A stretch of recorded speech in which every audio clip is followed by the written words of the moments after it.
for next 6 weeks or 6 months, or not weeks. It normally comes with 6 months or 1 year tenure, and they don't want to hire that position for a full time, because full time they also know that hiring a DevSecOps engineer in full time, it is very time consuming, and they need to fill this position as soon as they can.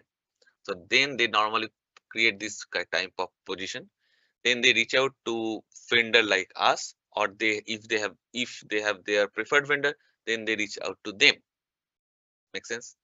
Now what we will do, we'll communicate with this particular bank of in India security, that say that, hey, we do have some our students and who have like this years of experience, and and as you know, we have placed so many of our consultant with your project, and they have complete the project with all the flying colors, so you know our reputations. Now how about if you set up a call with this our candidate? Now then the recruiter will set up your call with you, set up the interview. Normally this contractual position interview go for average 2 to 3 rounds, or full time goes for 4 to 5 rounds. Once that thing is done, then you are going to join as a any consulting firm. Like I'm just giving our consulting firm example, Kalkey INC as a uh, W2, and Kalkey INC and you are going to join as a C2C, corp to corp, with that Bank of America.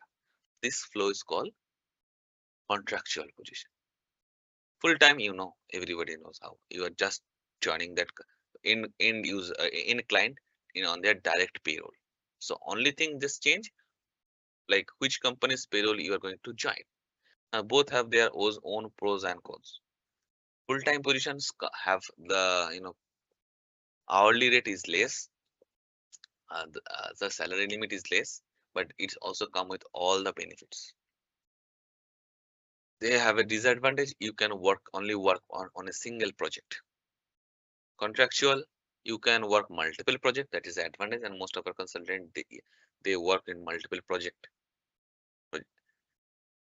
Hourly rate is better than full time, but they have a big disadvantage: they don't cover uh, any benefits.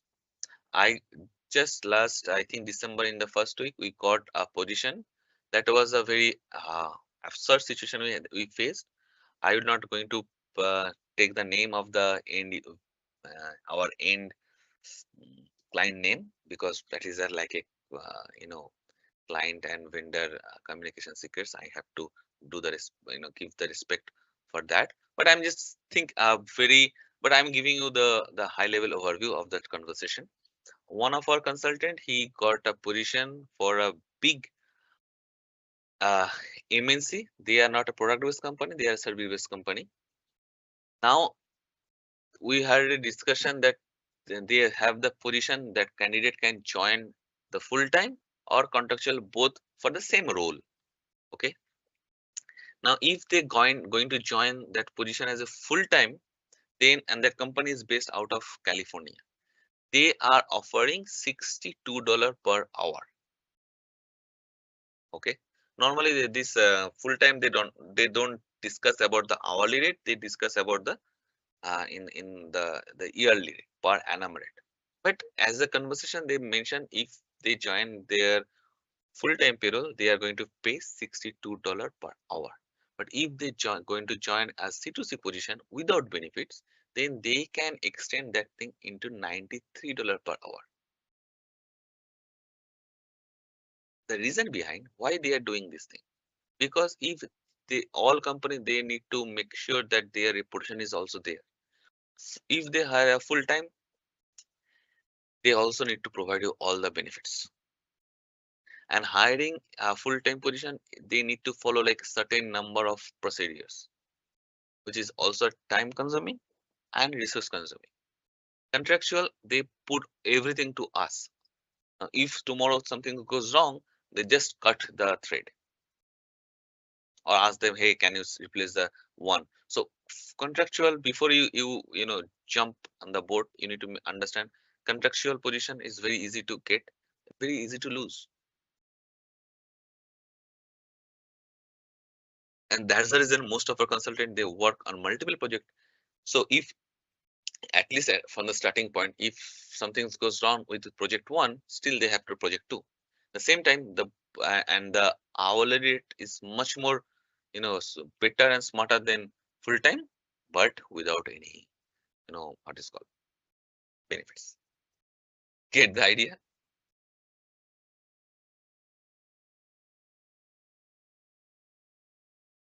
It is like a more risk, more gain. Yeah. The lower the risk, the lower the pay.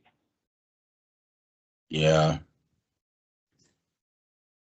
we got it. Yeah, it's a good place to start, with experience, and you can move forward. Exactly.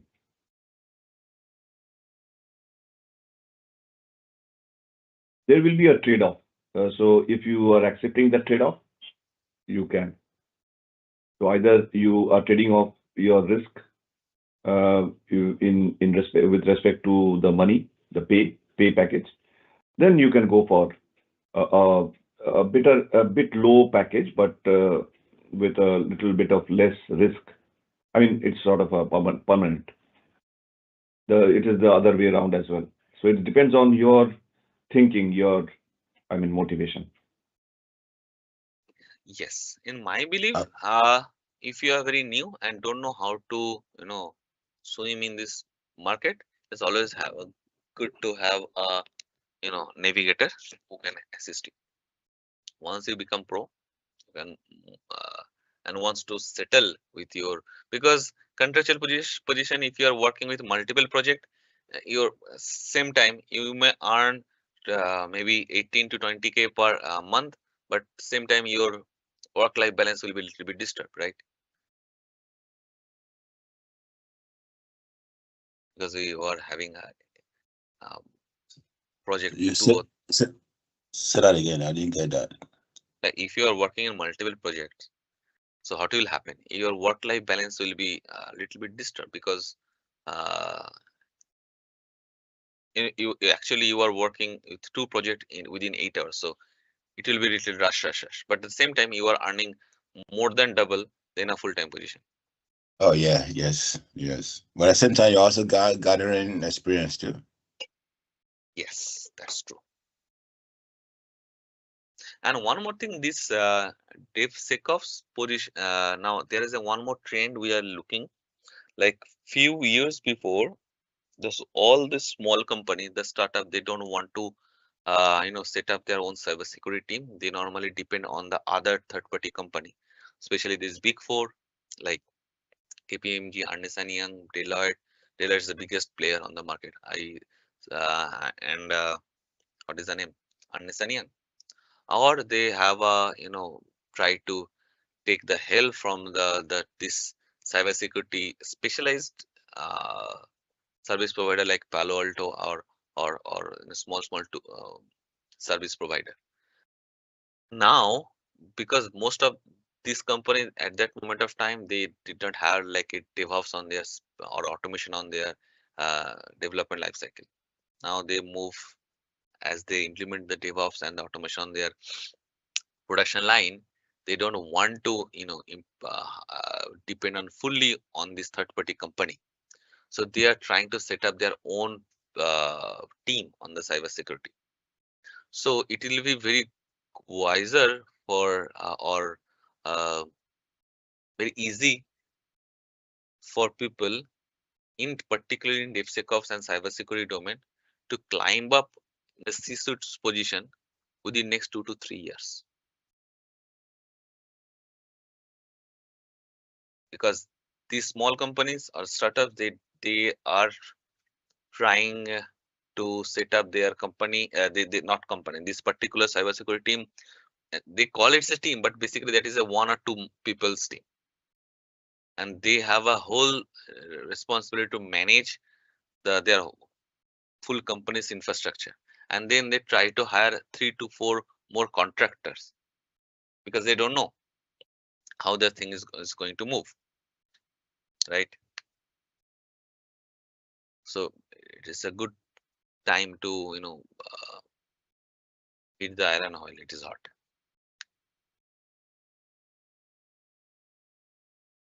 Any question?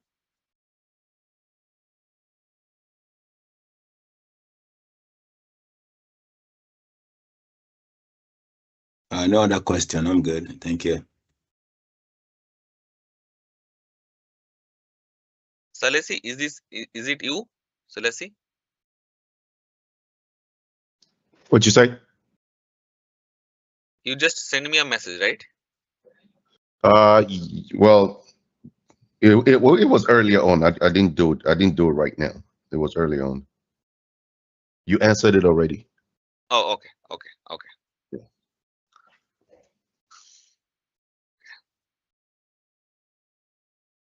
So, our cybersecurity also, Mr. Karthik is going to join in because we had a little bit miscommunication. There's a reason. Yeah, I just joined. Yeah, I Long just live joined. Mr. Just Karthik. yeah, just few seconds Now, back. I joined. this thing happened because of my conversation. I told like maybe we are going to have the session.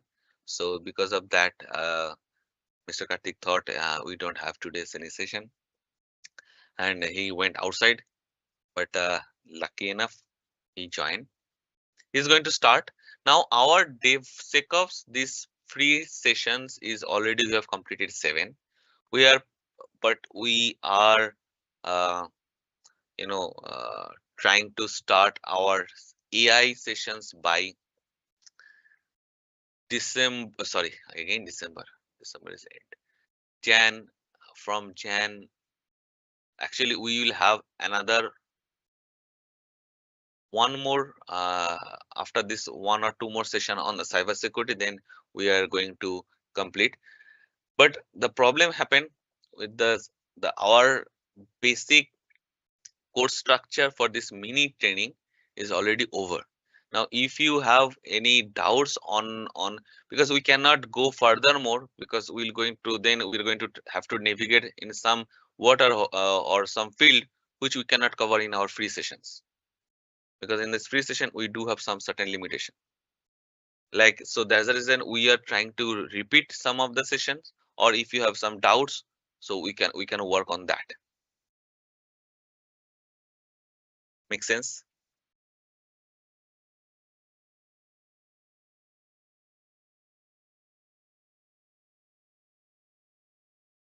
So before we begin, so any questions from any of the previous sessions we have done till now?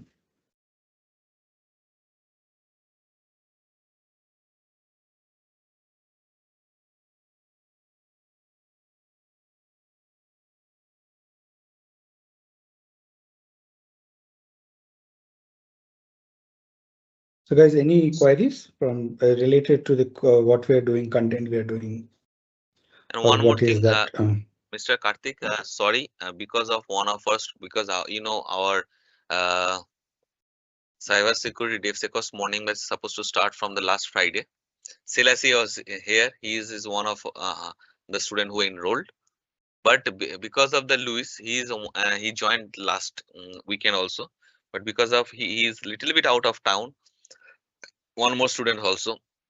So because of their request, I had to inform you in the last minute to reschedule the whole class in the next Okay. weekend, Yeah. because it is I don't want most this all of our I think students on this particular morning batch, they are from our CPP program, and I don't want some students miss. So I also ask, before I request you, I called Selassie and asked his thought and his, because he have already enrolled, right? So Correct. thank you, Mr. Selassie, for the confirmation, and then I had no other option. No problem. Don't worry, we are going to work on your the profile building and other stuff, and we'll complete this thing by next Friday. Yeah, that's a good thing. So today we will talk about few things related to the pen testing, setting up a network. So a lot of questions what we are getting, a lot of students is that they want to practice whatever we are doing and they don't know what is the right. How do you set up Kali? How do you download? How is Kali different from other things and all those things? We are going to check it out for that particular. That one question is that. And again, one more question is that what are the certifications would be ideal for you to getting into cybersecurity, right? So we'll talk a little bit about certifications. I'll talk about what are the main certifications you can look into that if you are new to the cybersecurity part. Then again, we also look at how to set up a Kali machine and things like that for that. All right.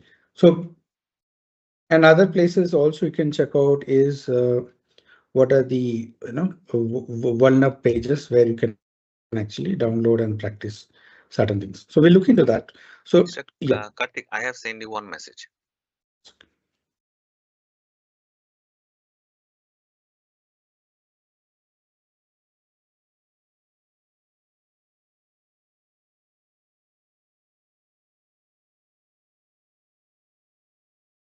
So from a certification perspective, right? So what is the importance of certification, right? So that is important. Certifications in a job market are important. The main reason is that it will get you an interview, right? The problem with certifications is it proves your knowledge, but it does not prove your wisdom, right? So you might have a technical skill set, but how do you use that in a particular way to improve the organization better and do the process improvement? All those things are going to be there out there. But interview certification plays a very important part. It will get you interviews. Lot of times what is the issue is that a lot of people are applying a lot of places, and especially when you're new, if you have no experience or little experience, or if you're trying to jump from one stream to another stream, the problem is that the HR will not have an idea because predominantly your resume does not end up in the technical manager hands first. It has to go through the HR, and only then after HR is finalizing it or shortlisting your resume, it goes to the technical team. A lot of times your resumes has to meet both HR requirements and things. And one of the places where HR it will help you to shortlist at an HR level is your certifications out there. Right? It plays a very important role. It is, I've seen, even I've shortlisted a lot of candidates. If they're having a certain certifications, I will make sure at least give them an interview, irrespective of they have a work experience or not. Because in certain cases, we're looking at a fresher and we want some base understanding from them. All right, base understanding. So a lot of times we get a lot of resume which will tell they know the skill set, but they will not have any certification. The chances of me taking up a risk, wasting my half an hour to 45 minutes on them is bit less compared to a guy who is going to be certified out there. So now we understood why certification is important. Certifications is especially important, prove your skill set, help you to get interviews.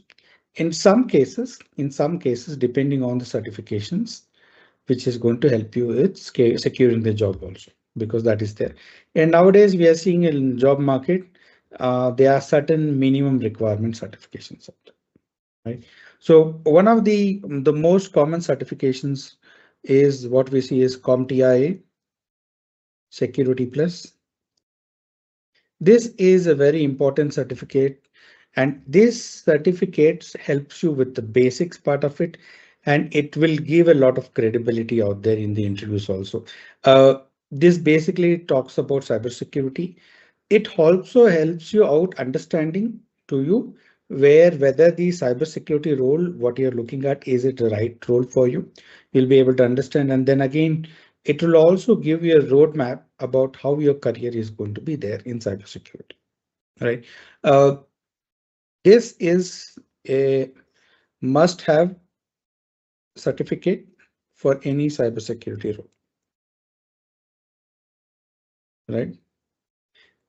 At the same time, one of the main reasons why we go for CompTIA Security Plus, I would recommend. So if you don't have any cybersecurity certifications or you have not done any other kind of certifications and you're looking at a IT related security certifications and getting into cybersecurity, Security Plus is a very good thing. The main thing is it is at something can be at a medium level certification, right? This is something most of you can clear it, the cost is also going to be less, and it will also have that credibility attached to that particular path, right? I think predominantly it is a multiple choice MCQ.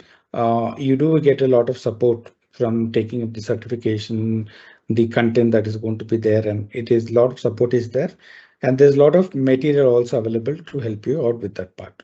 So if this is your first certification, and if you're not worried about whether to check into cybersecurity or not, this gives you a very good place to start. All right. So that is your CompTIA certificate. So next certification that you can think about is going to be CH. Right. This is from EC Council. Right. Certified Ethical Hacker. This was a default certificate before, right? It's still valid, but amount of credibility around this certification is bit less. The main reason is there is a lot of people are clearing it. They're able to find terms and things and all. It does not have the credibility. So again, it is also on the expensive side. For the money you're spending out there, it does not give you the same kind of so value back for that. But again, this is also related to penetration testing, right? Whatever they're talking about reconnaissance phase and everything, they're going to talk more about those things, and that's going to be present out there, right? And again, this is an MCQ functionality, right? So if you're going for a pen testing certification, you want to get into pen testing, I would suggest something called as OSCP, Offensive Security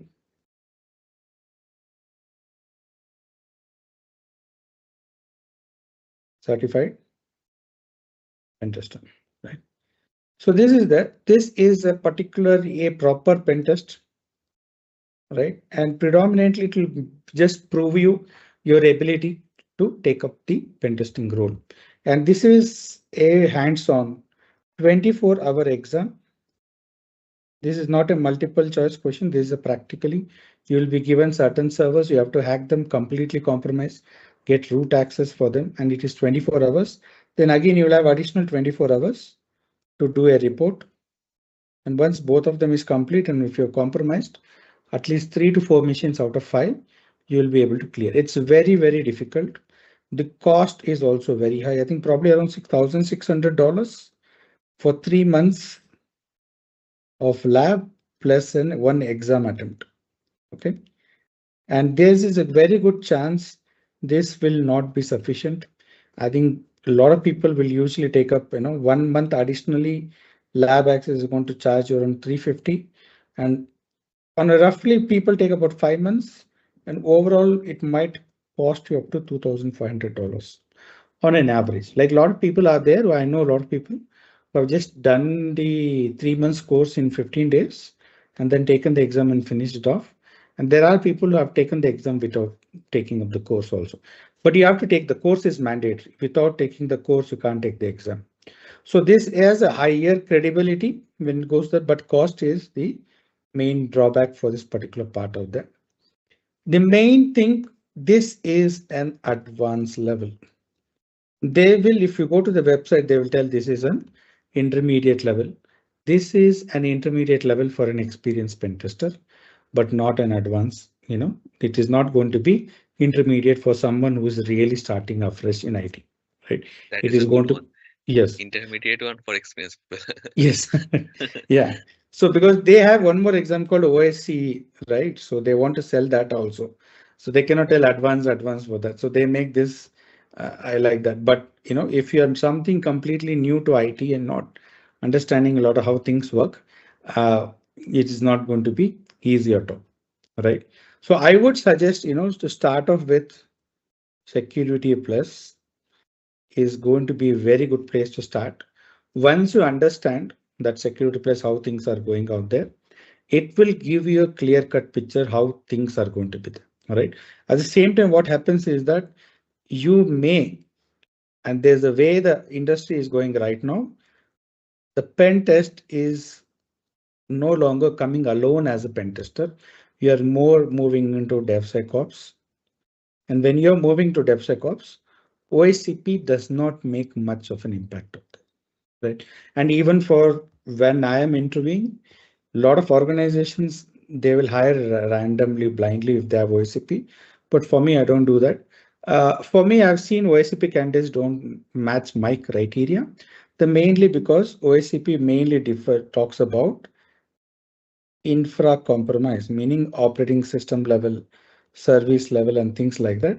It does very little about web application security. Okay. But when my main of job, even though I work as a pen tester, my 90% of my work is into pen testing, hacking. Now, in that, most of my work is web applications, and that skill set is not explained out here. This is again, as OSCP is used as stepping stone to getting into IT careers and demanding a better salary package. That is what is going to be there. But jumping into that, it is like someone who does not know any swimming, jumping into the marina trench, that is the deepest part of the ocean.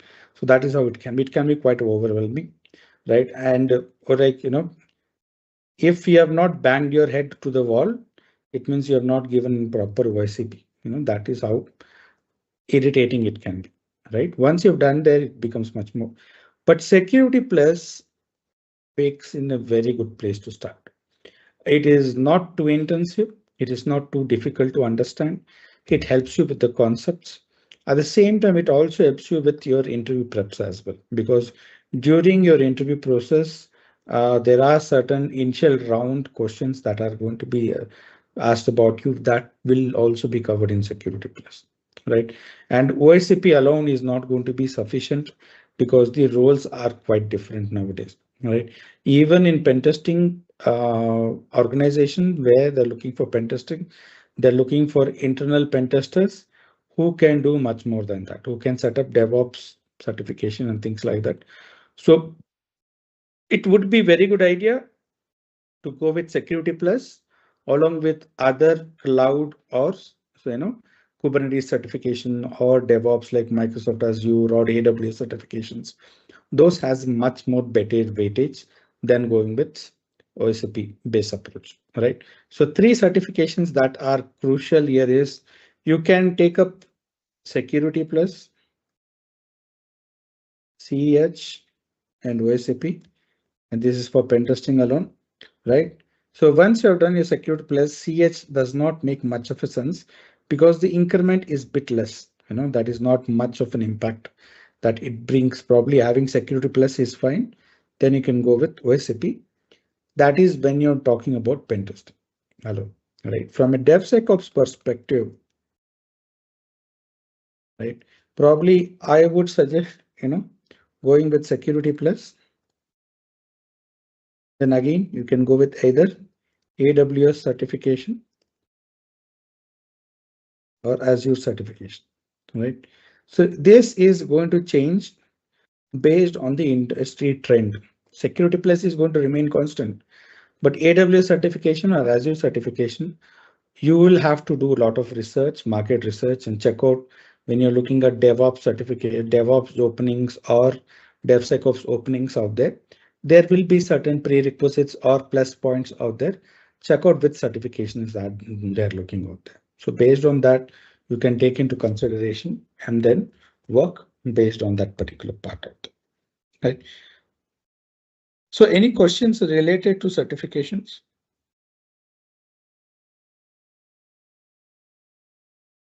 Right. Yes, I do have a question. Okay, please. Okay, go. So with regards to the AWS certification, can we be specific and saying maybe the AWS DevOps or DevOps associate or DevOps professional? See, it depends on associate comes in with, I think it's a multiple choice question, and professional will have bit more. What associates, what I've seen is that they predominantly talk about AWS products in that particular domain, and they explain what that particular product is going to be, right? They'll talk about, archive storage and things like that. Then again, online storage, why archive storage is less cost and orange online storage is more expensive for that. In similar way, that is going to be there. From an associate, from a professional point of view, it basically focuses more on implementation, right? It focus more on implementation. Again, it depends on you. If you either you can tell, okay, I'll do one thing, let me spend all the time. Anyway, I'm spending time that I'm going to focus on professional and then going to finish it up front. Or you'll tell, okay, let me go slowly, take one by step. Let me finish professional associate, AWS associate. Once I'm comfortable with that, I will take that exam and then go with the professional, right? That you can take it as well. Professional will always have a higher weightage wherever you go compared to an associate. Now, Right. one more way you can, Mr. Karthik, correct me if I'm wrong. Yeah. The another certificate which along with your cybersecurity one, that if you have a CompTIA, then if you have a solution architect in any of Azure or AWS certificate, that will make a more sense, because it is not only give you the DevOps as a Azure also have a certificate for DevOps and the solution architect. So it is always preferable or make more sense if you take the solution architect. In that way, you can demonstrate that you do have an idea about cloud as well as same time in your DevOps. But if you do the only the DevOps part, it is more, the weight shifted more towards DevOps, not in the cloud part. Yes. So solution architect, I think you should must have either AWS or Azure, any one of them. If you're having 5+ years of experience, okay, I would suggest to go with a solution architect kind of a certification, right? Unless until you are more hands-on, someone who is working much more at the technical level than at a managerial level, then probably going into very specific ones makes sense. But you're someone who is working with more than 5+ years of experience and working at a managerial or administrative role where you're looking at the team doing the activities for you and you are overseeing the activities out there. At that time, solution architect makes much more sense, because in a solution architect perspective, you are not thinking from a design technical perspective. You're thinking from a design perspective, right? What component can be used, in what way it has to be used, how the data is passing over from one entity to another entity. That makes more sense of that. And so since you're someone who's going to be in a design level interaction out there, it helps, it makes it better out there. So I would suggest with that. Then again, even if you're going to a technical role, having a solution architect will also advantage for that. Okay, So I have. Okay, go ahead. Go ahead. Go ahead. yeah, so there's one other one that I was told is a certified DevOps engineer. How relevant is that for AWS certification? You're talking from an AWS, the DevOps certification? Yeah, DevOps certification, certified DevOps engineer. Okay. Yeah, so that's what Menon was telling right now. To preferably to, instead of going with DevOps certification, focuses more on what you call from a DevOps activity, right? So are you running your DevOps on cloud is predominantly the case in most of the situations, but it does only prove your DevOps skill set. But if you're going from a solution architect perspective, from DevOps perspective, then it will prove not only your DevOps skill set as well as your cloud skill set as well in that way. So it will add more weightage into that way. Now, here is a thing. If you are looking for a DevOps job role, not DevSecOps job role, here we the first variable which we have like consider is abstract. That is, we are looking for DevSecOps job role, right? Now, for a DevSecOps job role, what I believe, based on the market trend, the solution architects certificates make more sense, because it is going to cover DevOps as well as your cloud activities or cloud experience. But if you are not applying for DevSecOps position, you are mainly focused on DevOps position, then you should have solution architect as well as your DevOps certificate as well. Then, because you don't need that time CompTIA.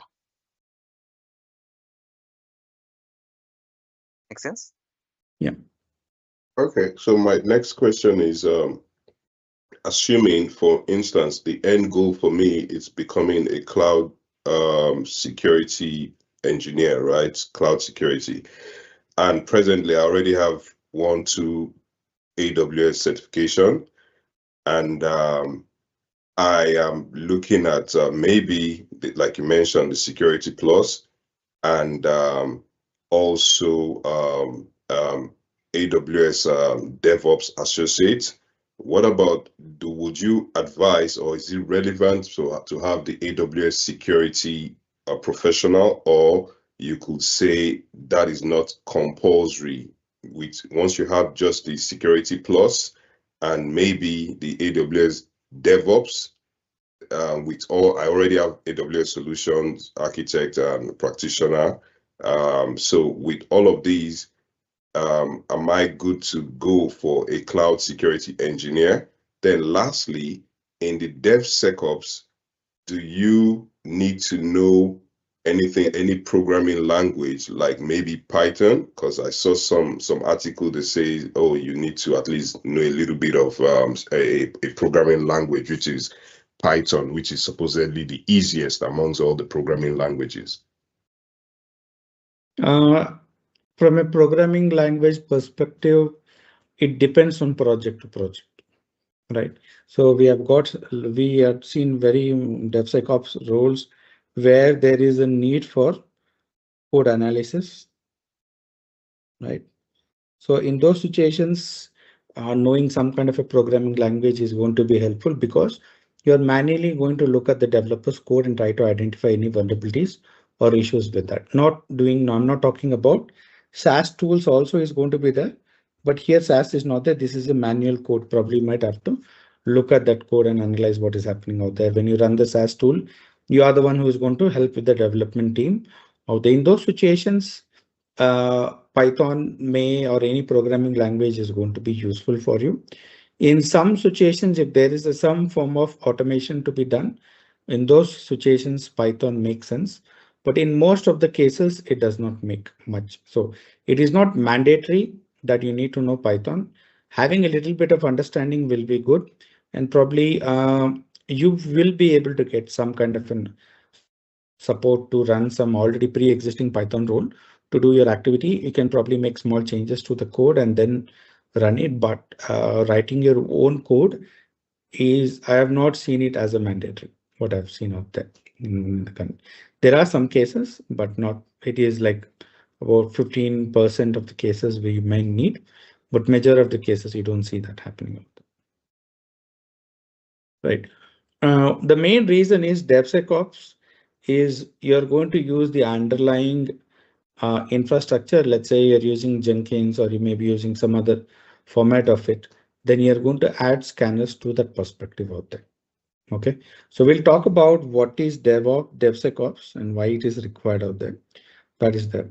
And again, one more question, number one you asked is AWS and AWS security professional, is it make sense or not? I think probably if you ask me, you can go with Security Plus.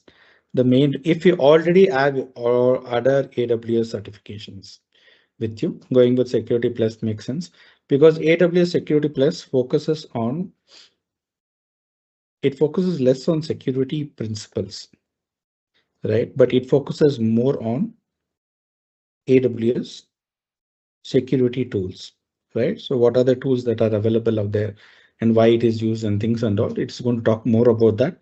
Whereas from a Security Plus perspective, you're going to understand what is the security, right? What are the different places a security could go wrong and where to fix it and things. It gives you bare minimum idea.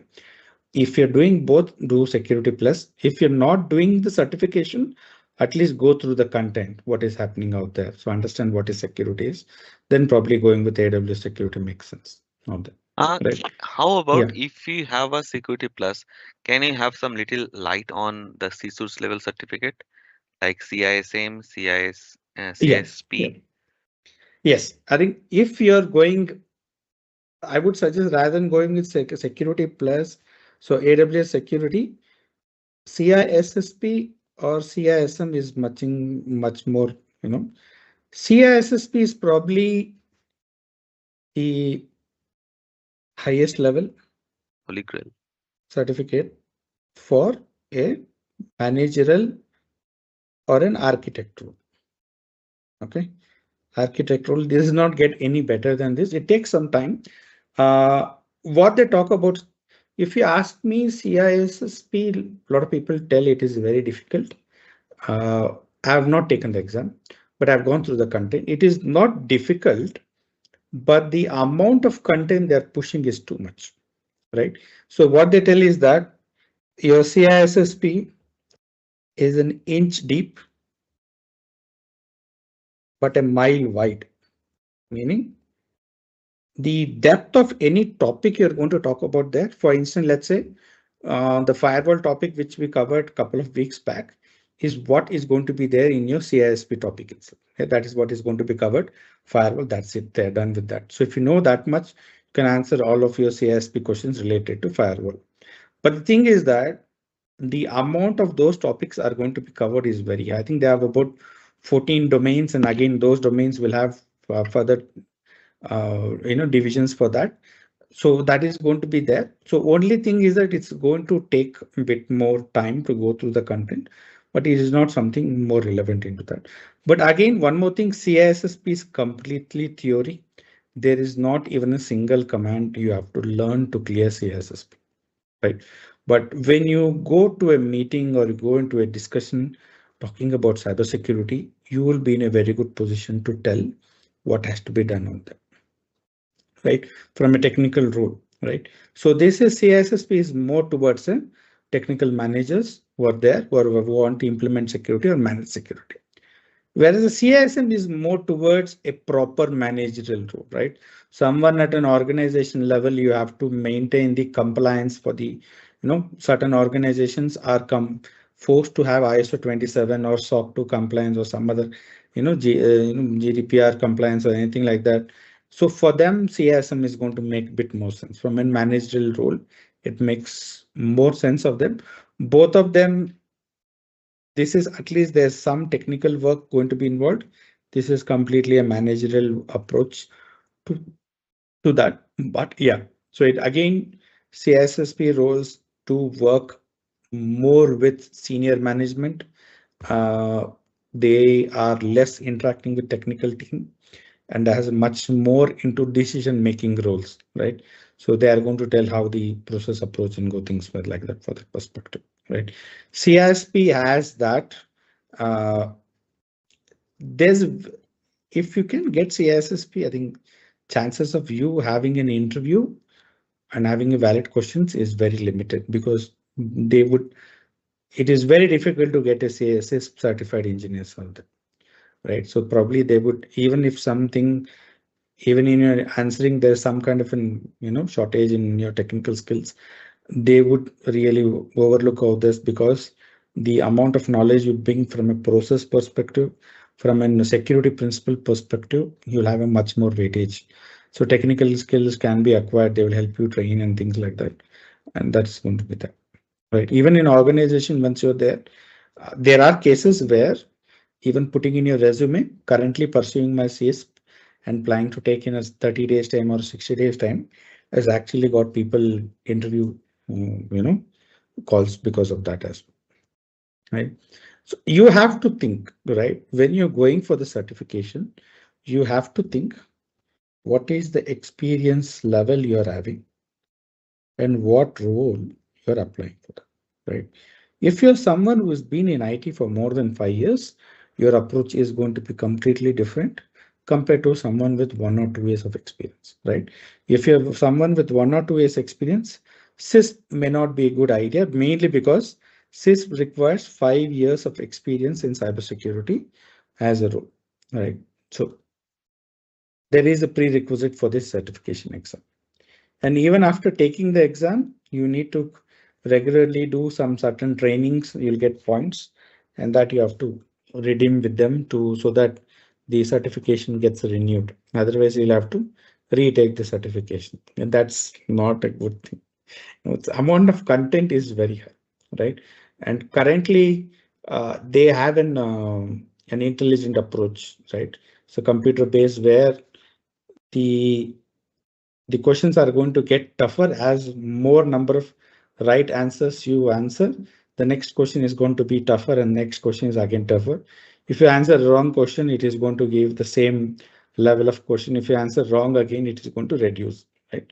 So previously, I think when it was multiple choice, no adaptive was done. About 500 questions were there for CISP. I think it went on about for 6 hours continuous. Now it's not that, it's changed. They've changed it, so it is better. But yeah, so that would be someone with experience rather than going with AWS security. Practical, professional CISP would make more sense into that.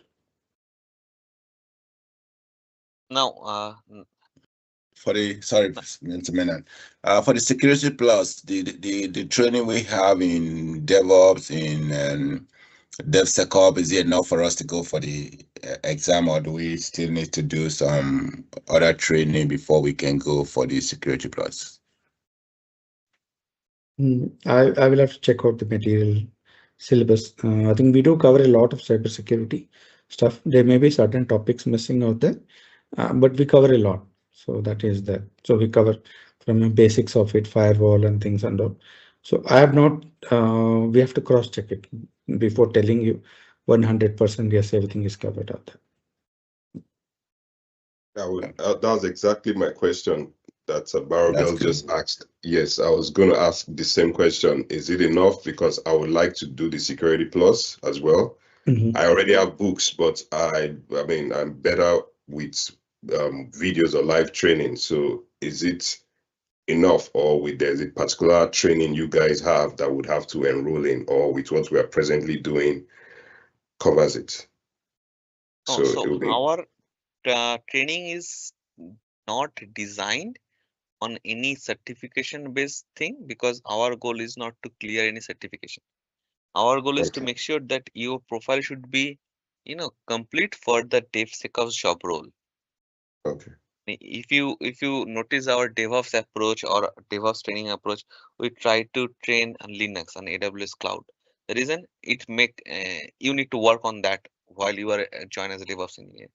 Same goes for our cybersecurity DevSecOps training. We are going to a little bit of Kali Linux and Linux approach. Furthermore, for our cybersecurity, along with that, some of the container security, and we are going to implement, I think, our upcoming training, because there are lots of vendor. They have lots of cyber certification. They have their different like modules to get the certification. Our aim is not to clear the exam or the get the certificate.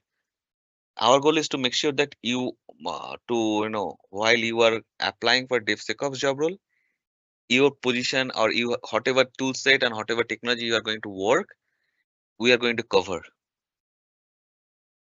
But again, 70 to I think more than 80% is we are going to cover.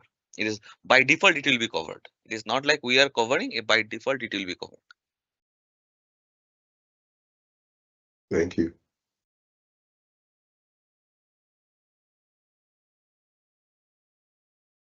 Just 1 second.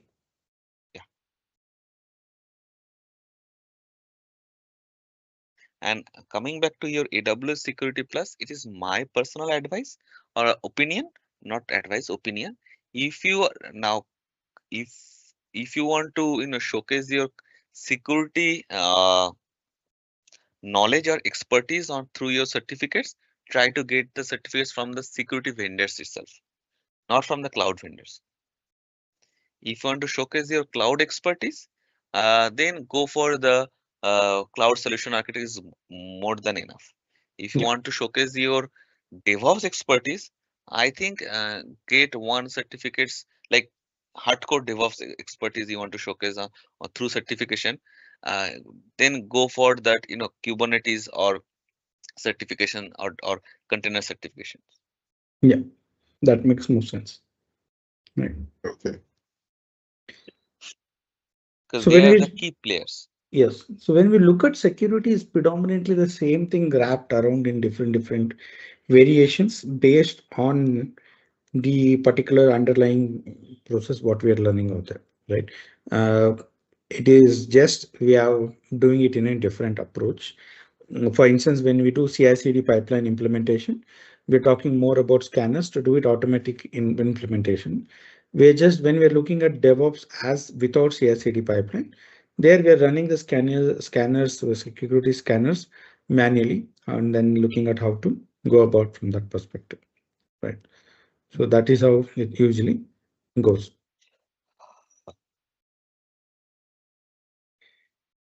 So I think to start up with what you were saying, security plus makes a good chance. Then again, moving up to cloud-based security for DevOps and cloud certifications, and at the higher level of cybersecurity, CISP or CISM is going to make a very good process approach for you to do that. Again, it depends because again we have to look at where you're spending your money because you cannot have all the certifications. When you have all it is going to significantly increase the cost of your training as well, right? So then you also look at from your budget perspective, and that more importantly, the time spent for that, right? So that would be make a process for that. So look out. I would suggest is that check out with consultants who have done market research, who can help you tell this is the certifications we are looking at. Okay, because most of our clients, when we are connecting, we are proposing our candidates. These are the certification they're checking from us whether the candidates having the above certificates from that particular process. Then probably it makes more sense because it will help you with your consultant also to get your placement done in a better, easier way. At the same time, it will also help you better gel with the organizations as well because you'll go with a similar knowledge what people are already there. Either you can add value to that or you can understand and do a better communication of that for implementing the course. That makes much more sense is what I feel. But certification definitely it will certifications are always a general approach. They will tell you that about a certain topic, right? Only it is by experience working on that particular topic, you are going to have the expertise level, right? Even the certificates will have expert written over it. It is not mandatory that you learn because there's one certification called CCI, Cisco Certified Internet Network Expert. It is the most difficult certification from CISP. I think all over the world, there are only 10 exam centers, and in any exam centers, about number of people clearing it is only 3%, right? And it's very expensive. It's an 8-hour practical thing. Their expectations. What I'm telling is they're telling that it's a 10 years experience certificate. People who have 10 years experience in Cisco equipments can take this certification and add value. There are a lot of places, a lot of students, what we see about 50% do take it up without experience also, right?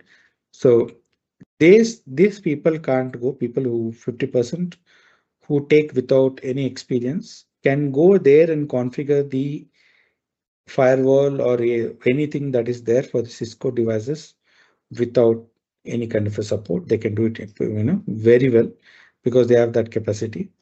But from a design perspective, why they are doing certain activity and based on a scenario, what decision has to take. When you're writing a rule out there in the firewall, what rule has to be taken, you need to understand that particular path, right? So that you'll get from experience only. So certification is very important from an interview perspective. But again, I would like to add one more thing. Certificates, what I like our understanding is it will attract the interviewer, it will bring the interviewer.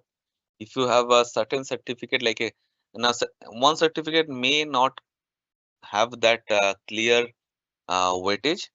If you have a certain certifications in a group, interviewer will knock your door. Yes. But at the same time, your interview will be little bit harder or tougher compared with our certificates because you are also making their expectation is little high. Yes.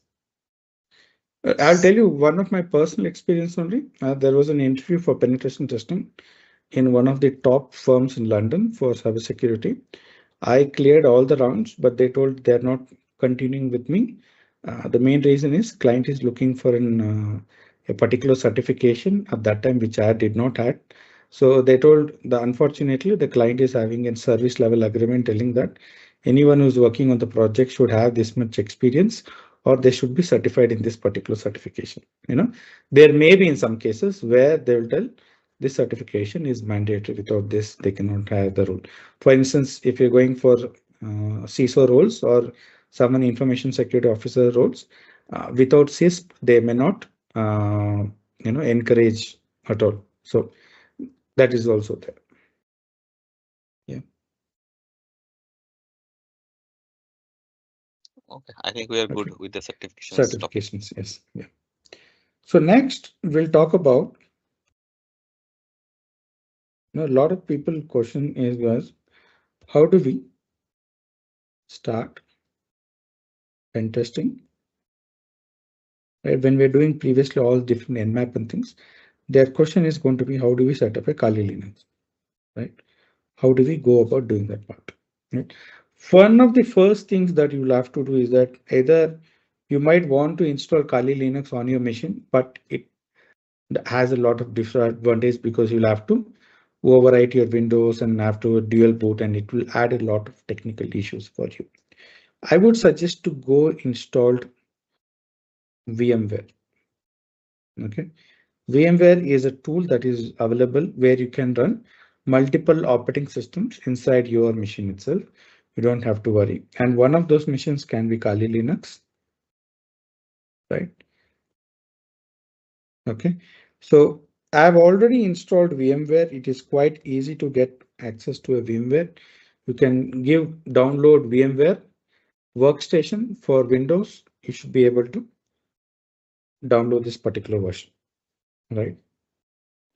The process is very simple. You can go, I think VMware got recently took over by Broadcom, and you have to go inside Broadcom and then register, and they'll give a download link and you'll be able to install it, right? So there I can run any number of virtual machines inside that you can see out there, right? But our main goal here is looking from an installing, one second.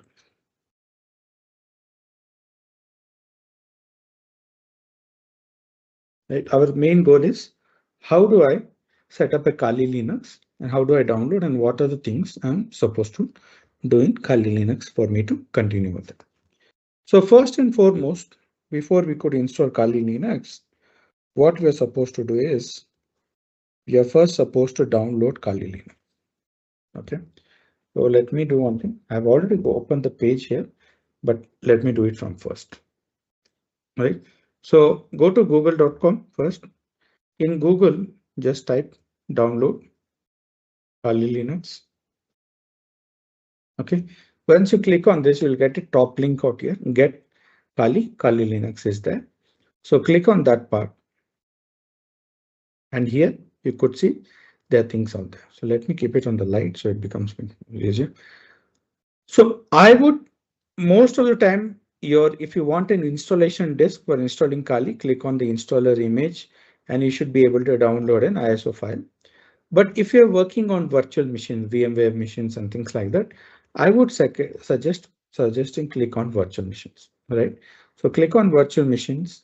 And once you come here, you can see there are many different versions of virtual machines out here, right? One is VMware, VirtualBox, Hypervisor from Windows and Chemo there. Since we are using VMware Workstation Pro 17 here, go with the VMware version out here, right? The file is about 3.2 GB size. When you click on this, it will download the version for you. Make sure you click on the VMware version on the top. Don't go for the VMware weekly version, right? This is basically for people who are testing and who want the latest thing, because here every week new things are added. So it can be a bit unstable. It can crash or sometimes certain tools may not work because it is not properly tested. Whereas the one we can see here, it is recommended ones are the ones which are tested. They will not have any issues or anything. Yeah. So click on them. So once you click on that, you will see it will start downloading for you. Right. You can see here it start downloading. Let it download. Yeah. I'm going to cancel this download, mainly because I've already downloaded that for me. Okay, so once you download, you will see something like zip file. Okay, zip file is downloaded. It's about 3.25 GB. So what you can do is that copy this zip file to anywhere of your choice, any location of your choice. Then right click on the zip file, right? Click on extract all, right? See, it is telling it is going to extract to a folder called Kali Linux 2024.4. This is the 4th version of 2024 years of Kali Linux, right? In this year, there's released 4 versions. Every quarter, they are going to release a new version.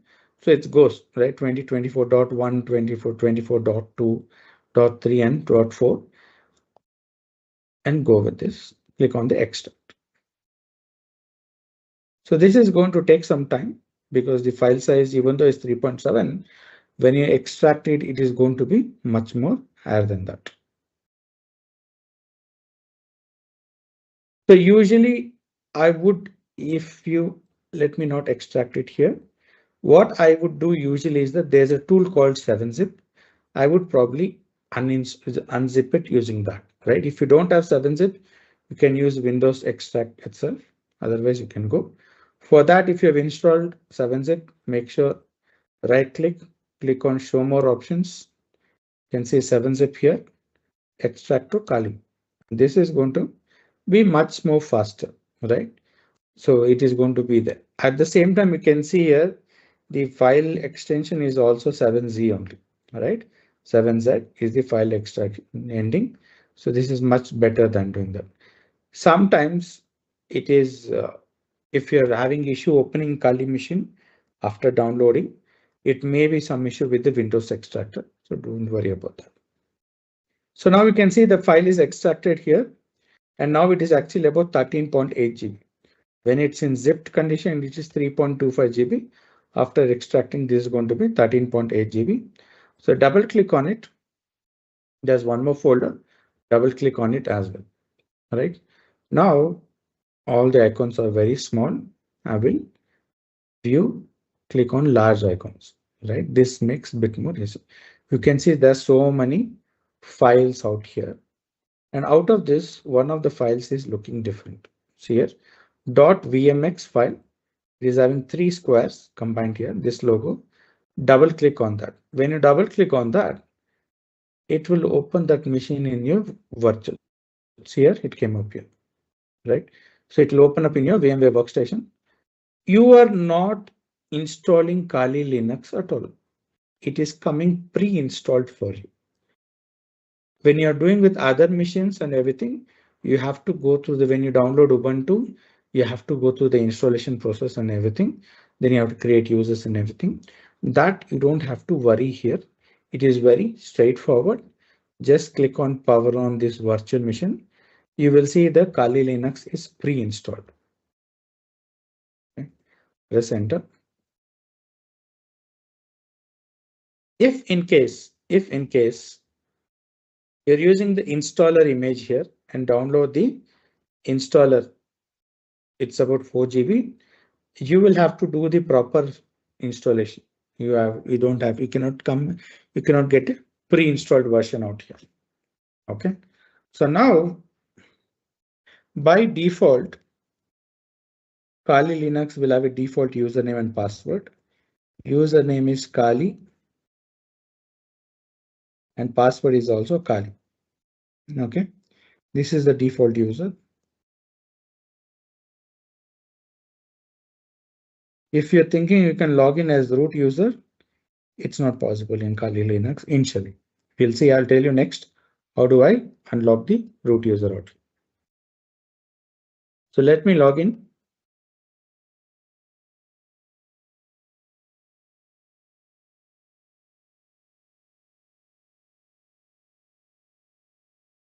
Kali and Kali, press enter, and it is going to work. Okay. The main reason, a lot of questions is going to be there. Wherever you go for pen testing, they'll tell you have to use Kali Linux. You should think, why is that I have to use Kali? Why I cannot use Windows? Or why I cannot use Ubuntu also? Why I cannot do this part? Right? In fact, you can use any OS of your choice. There's no restrictions on which operating system you need to stick with for doing your activity out there. You can choose not mandatory to use Kali. I've seen a lot of people, my work, majority of my work, I do it on Windows. Okay. There are certain about 10 to 15% of the work I do it on Kali Linux, and Ubuntu I don't use for pen testing. Right. The main reason for this is that why people go with Kali Linux is the tools. Okay. For instance, when you open Kali Linux, when you're logged in here, Kali Linux comes with more than 700 plus pen testing tools out there, right? You can click, see that the start button is in the shape of a dragon here. Click on it and you can see here for each and different phases, there are different types of attacks. Just for password cracking, Crunch, Hashcat, Hydra, John, Medusa, and Crack, OP-Crack, word lists and things. So many things are there for each and every different types of an attack. And every type of phases, there are different tools available out there in every Kali. And this does not happen in your Ubuntu machine or Windows machine, right? The reason why I use Windows is that there are certain tools, very limited number of tools, when I'm working on web application. Since I told my majority of my work is going to be on web application, the tool set for that is limited, right? Here you could see here, right? Now it does not come with any pre-existing tools for pen testing at all, right? So can you install those tools in Ubuntu and use Ubuntu? Absolutely. Most of the tools which are working in Kali Linux will work in Ubuntu without having any issues, right? The problem here is that you'll have to spend that initial time that you have to set up those tools and things on them, right? For instance, let's say my Kali Linux got corrupted. In VMware, it's very simple. What I will do is I can just go there, click on VM, manage, right, and delete that from the disk. I can delete this Kali Linux without having any issue. Come back,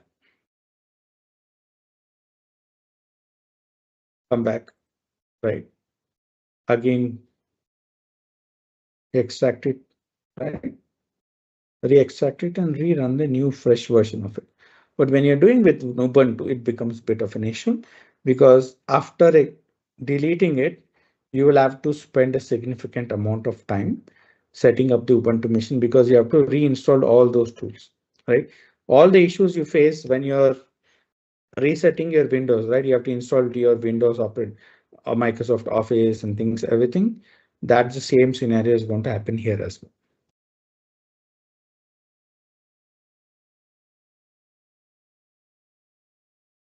But mind you, all the tools which are there in Kali will work, right? Kali Linux and Ubuntu are both based on Debian. If you're learning any commands in Ubuntu will work, same commands will work in Kali. If you're learning any commands in Kali, will also work in Ubuntu as long as the underlying process is there, right? So now one more thing you'll see, the root is not available in Kali Linux by default. But you might have seen me work on root itself. When I'm running nmap scan and things like that, I'm running as root user. That is not how do I do that approach, right? By default, Kali does not support you to run as root. You will have to run as Kali user only. And if you want to run any root privileges, right? For instance, let's say I want to see the contents of shadow file. It's telling permission denied. If I give same thing, sudo, I can view the contents of this file, right? But all the commands and things and all you might have to run with sudo. That can be quite difficult sometimes. So how do I enable root user in Kali? So I do have a shortcut for this. What I do is the sudo su root, right? Once I'm logging into root user without entering the root password because there is no password at the moment for the root user. Once I'm in root user, you could see root at Kali, it is there. I'm going to set a password for the root user. Passwd. I'm going to press enter, then give whichever your choice of password out here. After this, root user is enabled. Okay, log into root user and change the password for the root user. And once you've done that, this is going to happen only, right? Ubuntu also does not support root user. This will not work in Ubuntu. Okay, you need to do more steps in Ubuntu for that. So let me log out of Kali user. Previously, we got an error message, right, telling that this is no longer supported. Now I can log into root user. I don't have to use sudo. No, it will work, right? Because I've logged in as root by default. So if I give cat/etc shadow file, it's going to open it without using the word sudo. But make sure, if you are storing some sensitive information in your virtual machines, then I would not suggest enabling root user out there, right? It is not a good idea. If you're using for practice purpose, you want to make things easier and you're using in a limited scenario, then it makes a perfect sense for that, right? So Kali Linux itself is a very important tool set. And second tool that is important that is going to be there is the burp tool. Right? It may not be installed. It should be there. Let me check here. Yes, burp suite is there. Okay. So burp suite is an important tool. It is predominantly used for capturing packets between the browser and the server, and this is very important.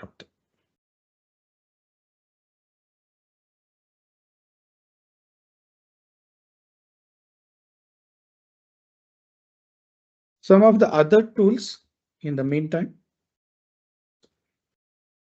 that we can use in Kali Linux is something called as a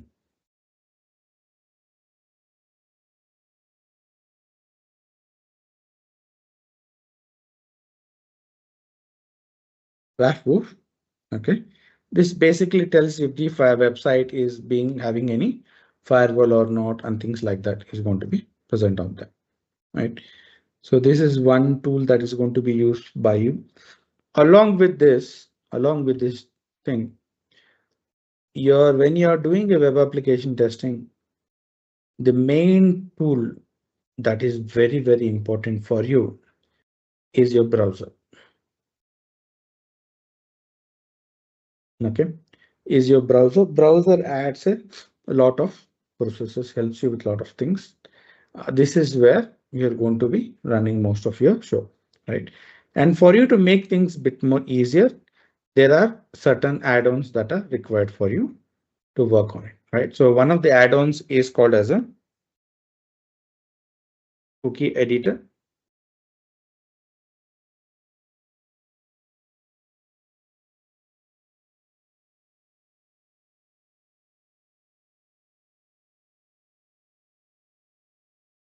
This is predominantly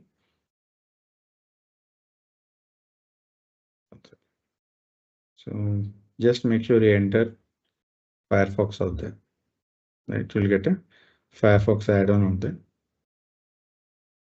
And from there, you can make sure click on add to Firefox, add exception, add here, and allow this to run in private windows, meaning you will be able to use this in the incognito mode as well, right? This is basically for capturing the cookies and related stuff to that. And one more thing you can also look is one more tool add-on is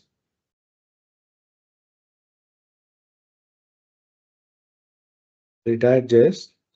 This tool helps you out with if the website is using any vulnerable applications and things like that. It is going to help you with that part. And there's one more tool, Vapalizer. This tool helps you with identifying the underlying technology that is available out there. For instance, let's say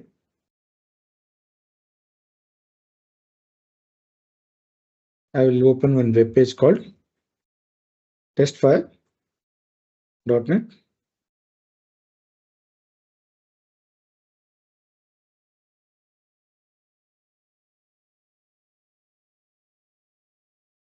Right. So Vapalizer is one tool. Here it is going to tell me. Please see, it is telling the website is using Apache Tomcat, and the programming language that is used here is called Java, right? That is also is there, and it can give out much more detailed instructions also, right? So what is happening out there? I'll show you one more web page. This is a vulnerable web page, right? 146. Okay. So I'll show you how this is happening.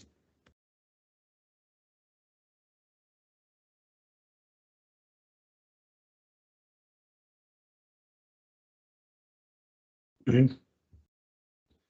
This is a vulnerable web page by design.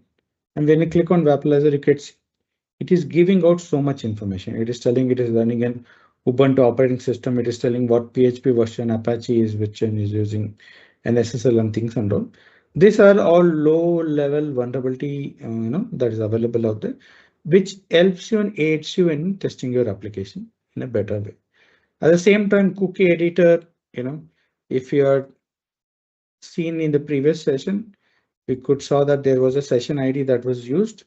This cookie editor will help you identify what is the session ID that belongs to that particular user for that particular website out there.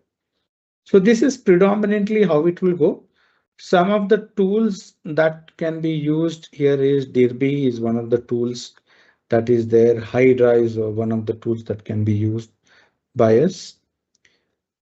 But you might not know, right? You might not know how to use any particular tool that are available, right? So number of tools that are there is very high. So for us to overcome that situation, Kali tools wiki we can put.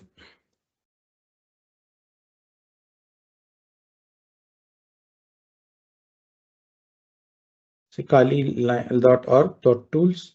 Here you'll have all the tools that are there. And again, right? So for instance, let's say when you click on Hydra or GoBuster, this will give you a detailed description of the tool that is available out there, along with how do you run the tools as well. What are the different options and things? How do you run the tool and things? Everything will be given out here with the syntaxes as well. So here, the basic syntax Hydra -L, and again it is giving out here, right? So that is how these tools can be useful out here. It takes in. It is not that all the 700 plus tools are unique and they do 700 different activities. No, there are a lot of tools that are there which will do the similar activities, right? For instance, let's say we got something like a GoBuster out here, and there's one more called as a DirBuster out here, right? Both of them will do a similar attack under checking what are the directories available out there. So it's just that the way they operate is different. So based on your requirement, you can check which would make a better approach to that, right? So that will help you out with that part. So these are the bare minimum tools that way which I use for my pen testing. 90% of the time, this is more than sufficient. I do use DirBuster sometimes, right? DirBuster is used by me, not sometimes, for every activity. First stages, I do that as well. There's also something called as a Zap tool out there, right? So let me check, is Zap installed?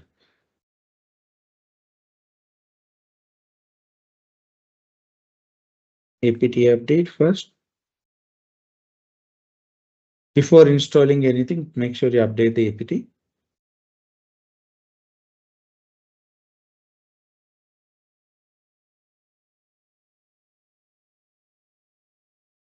then you can apt install. Usually we'll see sudo apt install. Since I'm logged in as root user, I don't need sudo party.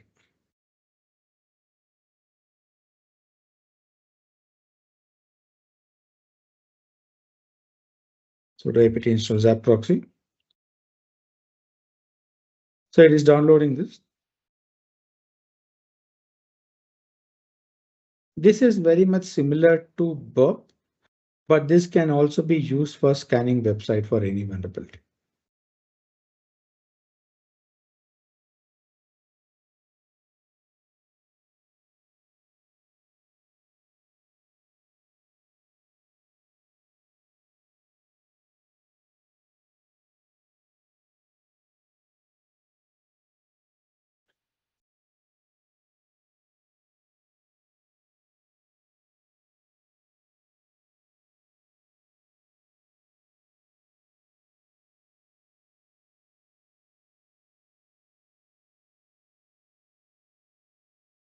Right.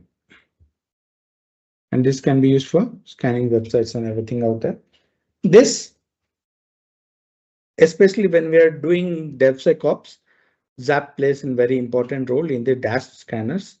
There will be no user interface out there when you're using DevSecOps because it's working at an API level. It knows what to do and it generates an output information for that it will do out there. Right, that's how it works. But these are the bare minimum tools that you look at it, right? So once you get comfortable with this, doing your basics of pen testing is going to be very much more easier out there for you, right?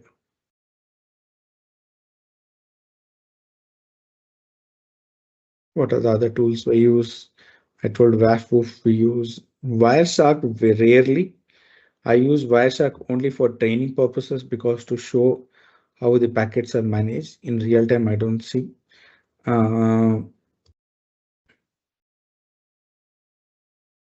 WP scan and things and all that happens usually when I am working on the web, WordPress websites. WP scan is WordPress scanner. It checks for vulnerability in WordPress websites. Okay.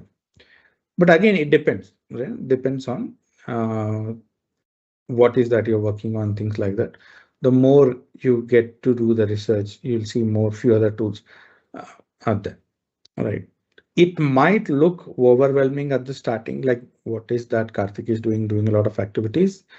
It is not that overwhelming. It is just that you're looking at it for the first time. It may look a bit complex, but it's very simple. The only thing in any Linux or anything is that the more number of times you do it, the more comfortable you're going to get, right? Practice as much as possible out there. So it becomes much more second level out there for you, right? So because a lot of times they do ask in the interviews also, what are the tool sets that is used? If someone is telling they don't use burp or zap on their day-to-day activities and they're working on web application, it means they're lying. They don't know anything about web application testing because either one of them is not there. You can't do a proper quality check, right? It means that they may be running just a scanner somewhere and they're thinking they're doing a proper manual pen testing. Okay.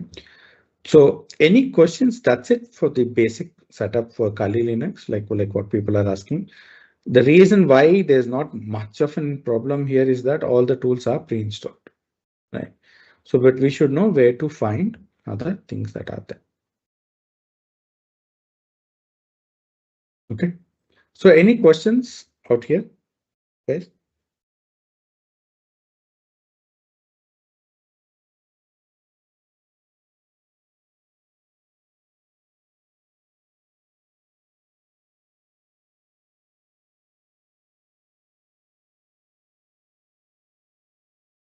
So what part of installation here did not make sense, or what part we did not understand?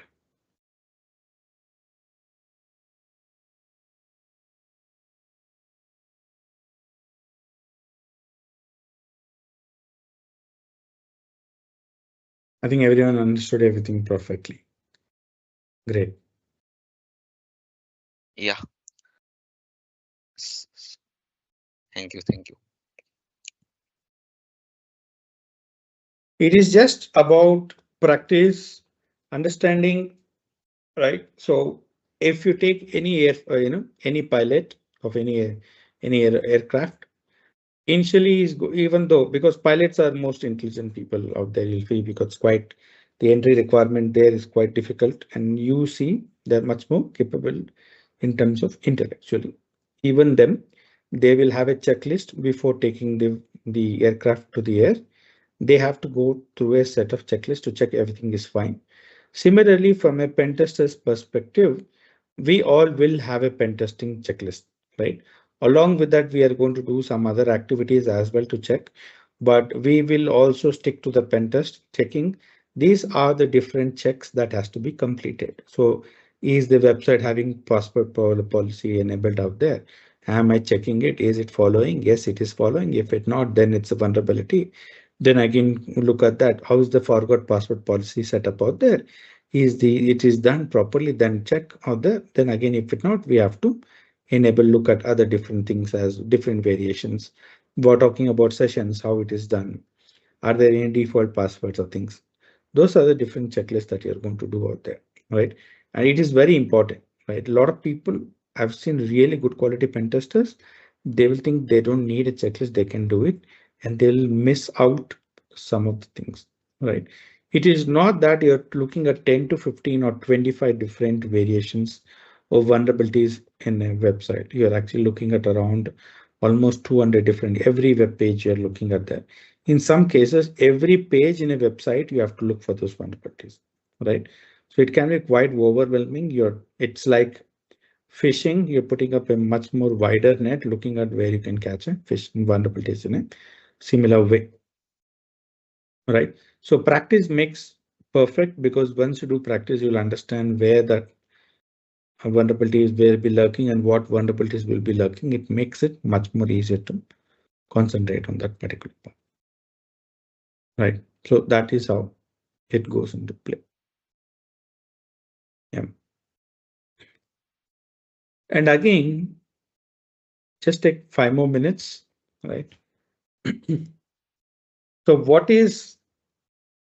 usually what happens is that once the website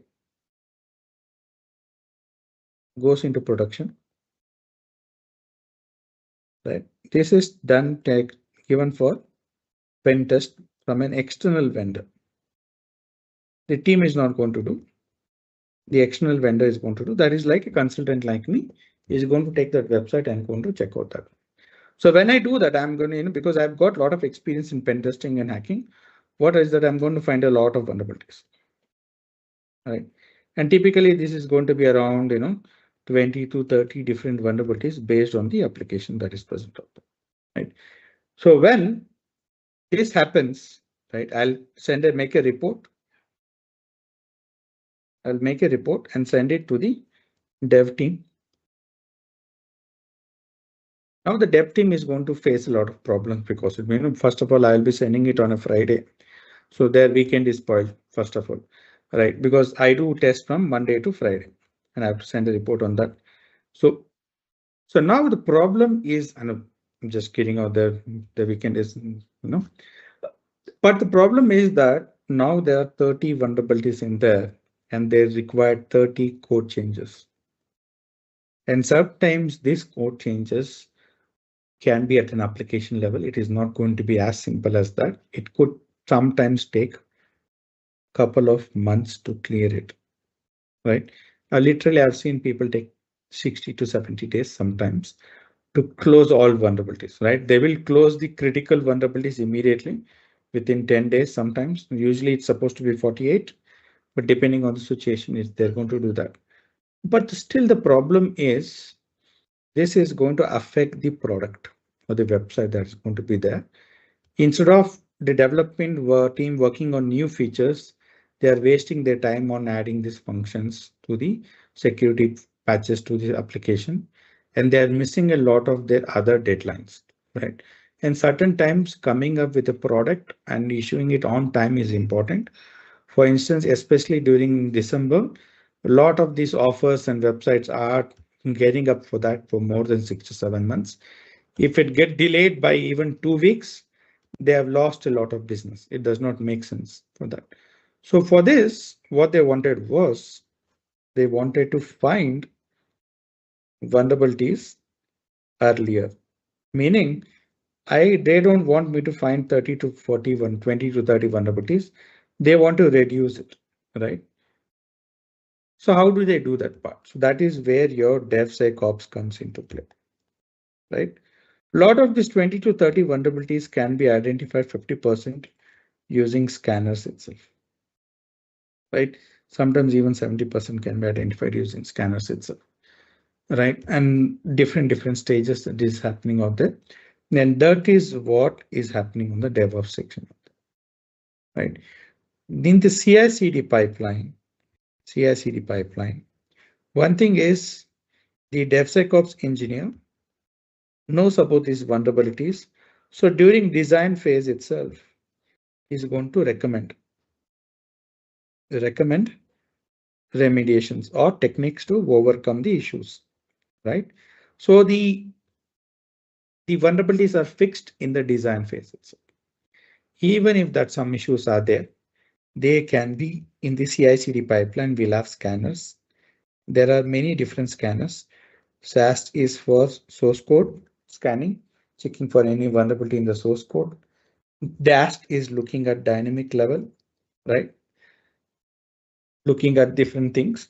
And something called as the software composition analysis is that we'll be using something like JavaScript or any third-party tools, right?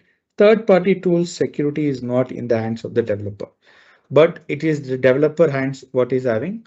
It is making sure he is using a secure third-party developer. How does it know is it secure or not?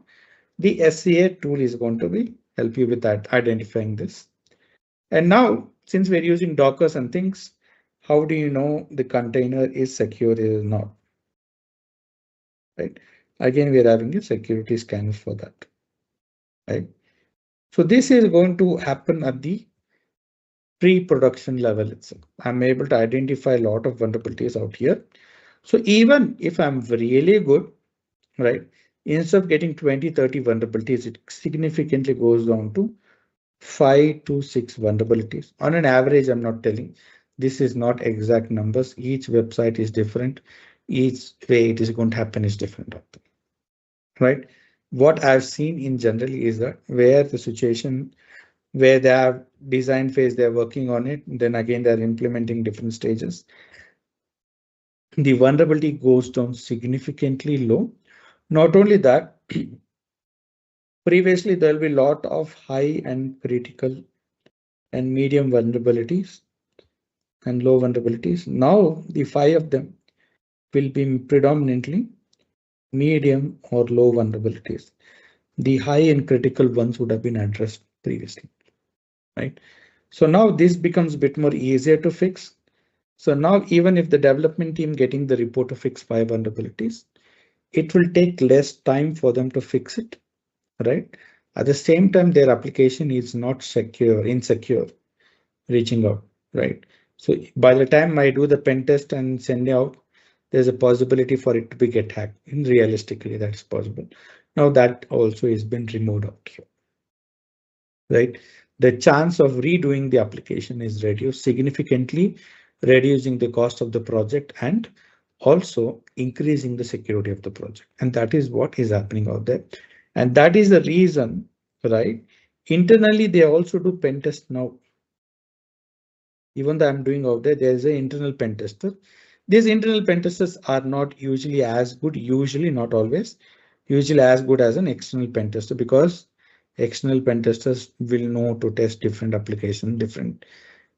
You can tell them like special ops soldiers, they are more in, they're fighting on a regular basis. So they know more about vulnerability, right? So that is where our DevSecOps course content comes into play. We're talking about Linux services. We talk about pen test. We talk about DevSecOps role of them. And that is where we are seeing the pen test roles are going down significantly and the DevSecOps roles are going up. It is not that there's no need for pen testers. It is just that they're asking for the pen testers to come with DevSecOps knowledge as well, right? So that is what they're happening out there. So the pen test roles are being converted to DevSecOps roles. They are asking them to upgrade them to DevOps toolset and DevSecOps toolset and work on it. That is how predominantly how the process is going. Right. So any questions in this perspective?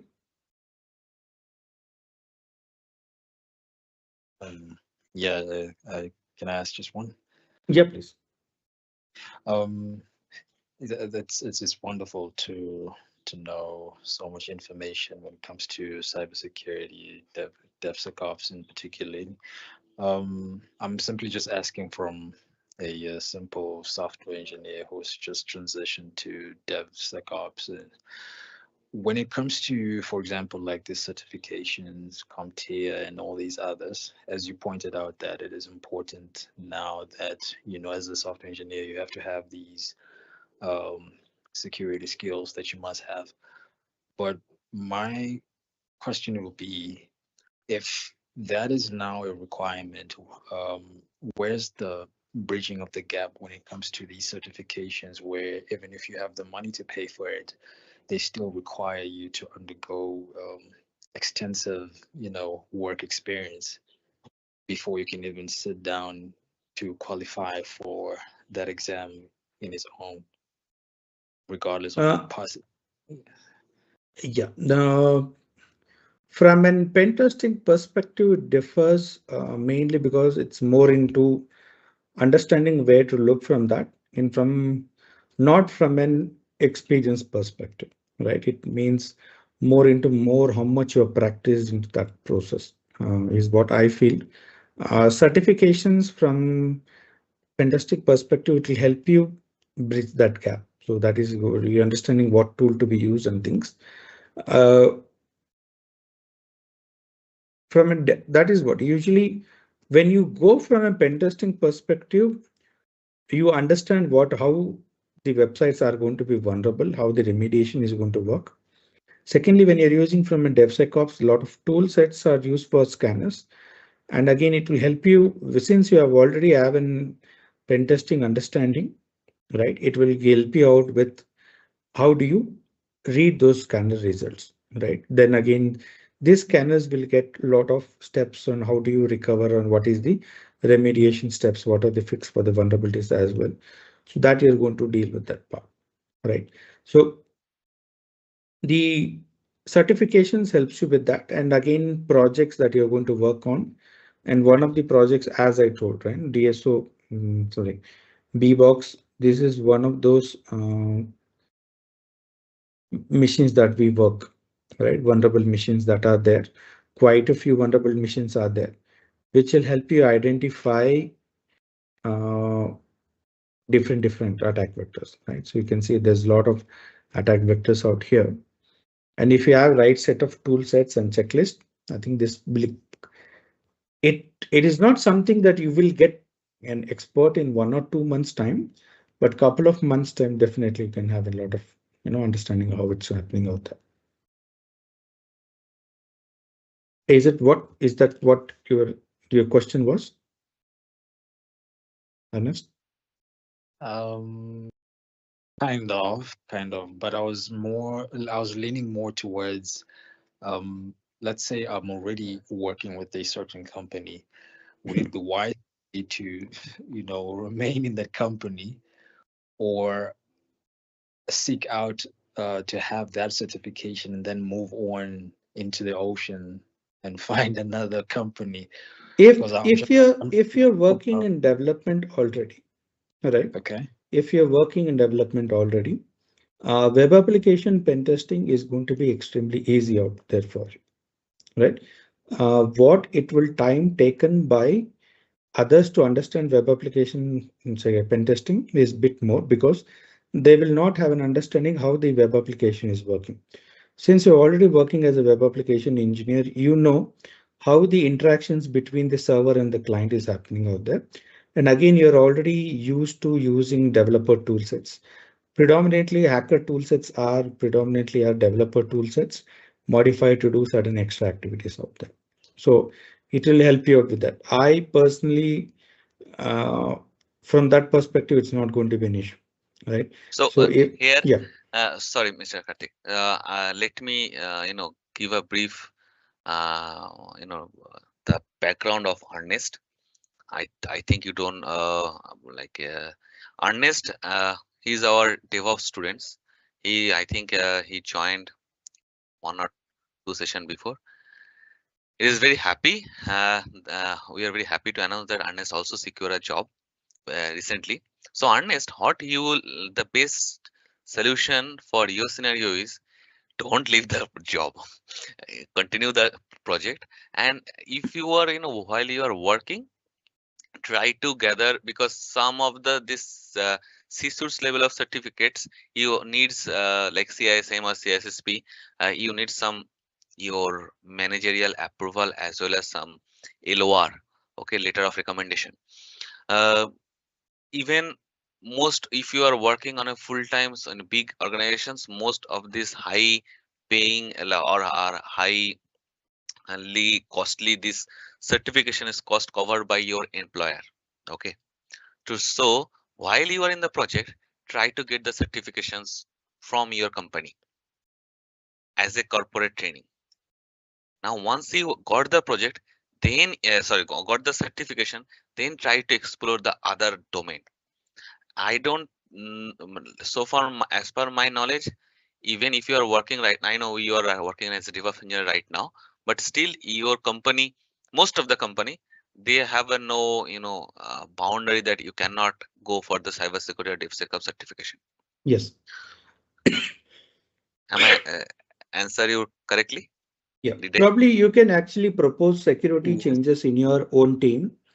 Uh, when you do that, you'll be able to implement security in a staged manner, and it will also highlight in your resume and in your career perspective as well that as a team lead, you took up security as an initiator and do that activity. All right. And a lot of job roles we are getting is that so someone who can come in and set up a DevSecOps environment. They're already having a DevOps environment. They don't know how to implement DevSecOps out there.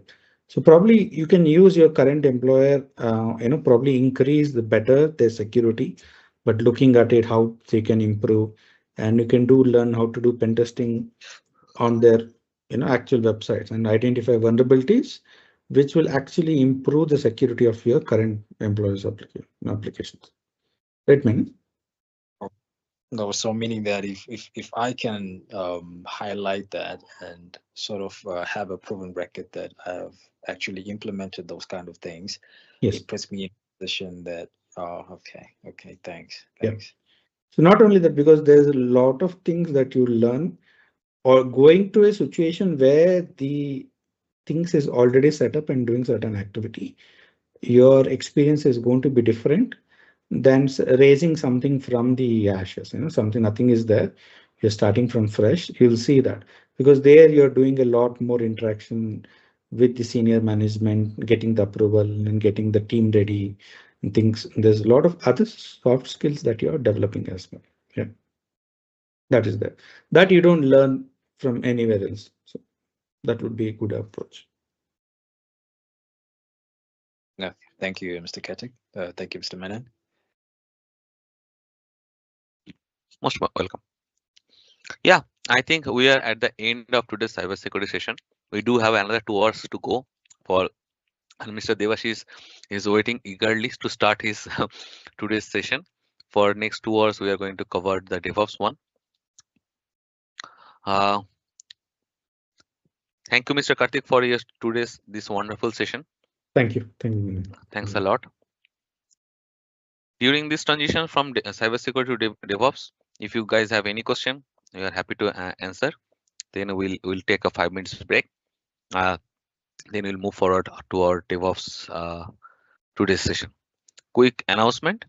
Our DevOps and Cybersecurity's morning batch is going to start from 3rd Jan, next Friday.